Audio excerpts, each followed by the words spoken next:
सानो मुलुक भएर पनि यति धेरै जाति, यति धेरै भाषा, यति धेरै संस्कृतिका मानिसहरू छौँ। यो विविधता बीचको एकता वास्तवमा नेपालको खास विशेषता हो कि दुनियाँमा कतिपय ठाउँमा सिङ्गो देशमा दुईटा मात्रै जाति छ तर पनि मारामार छ। कतिपय ठाउँमा दुईटा मात्रै धर्मका मानिस छन् तर मारामार छन् र कतिपय ठाउँमा एउटै धर्म मात्रै मानिन्छन् तर त्यहीभित्र पनि सम्प्रदायको आधारमा मारामार गर्छन्। तर हामी यति धेरै धर्म, यति धेरै भाषा, यति धेरै संस्कृतिका मानिसहरू भएर पनि सदियौँदेखि मिलेर बसेका छौँ र यो सहिष्णुता हाम्रो देशको विशेषता हो।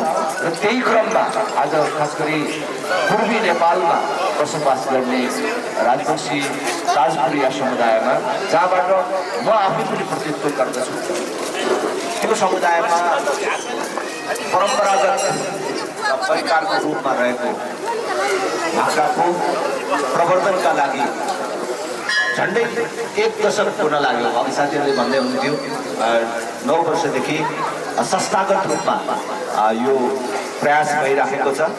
आज देशभर र खास गरी पूर्वी नेपालमा उत्सवको रूपमा भाका दिवस मनाइराखिएको छ। साथीहरूले नआउने भनेर चाहिँ उताबाट खबर मात्रै राख्नु भएको छ, आउनु पर्थ्यो भाका दिवसमा त भनेर भन्छ।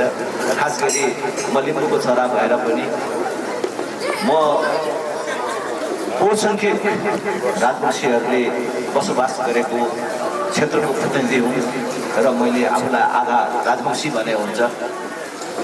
र त्यो समुदायमा लोकप्रिय यो परिकारको उपत्यकामा पनि प्रवर्धन भइराखेको छ। मैले देखिराखेको छु। मैले पार्टी अफिसमा पनि खाजा मगाउँदाखेरि भाका मगाउँछु, त्यहाँ नजिकमै छ र अरू साथीहरूलाई पनि सिकाइराखेको छ।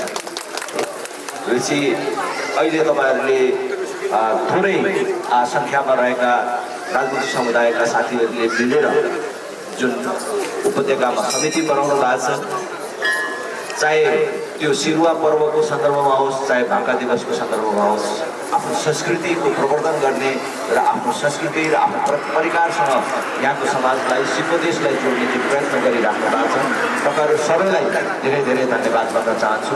र यो महत्त्वपूर्ण अवसरमा मलाई आमन्त्रण गर्नुभयो, तपाईँहरू सबलाई धेरै धेरै धन्यवाद भन्न चाहन्छु। र तपाईँहरूको साथमा तपाईँहरूका प्रतिनिधिको हिसाबले होस्, एउटा सचेत नागरिकको, जिम्मेवार नागरिकको हिसाबले होस्, म सधैँ साथमा छु, रहनेछु। यही प्रतिबद्धता व्यक्त गर्दै फेरि पनि भाका दिवसको अवसरमा सबैलाई धेरै धेरै शुभकामना व्यक्त गर्न चाहन्छु। धन्यवाद।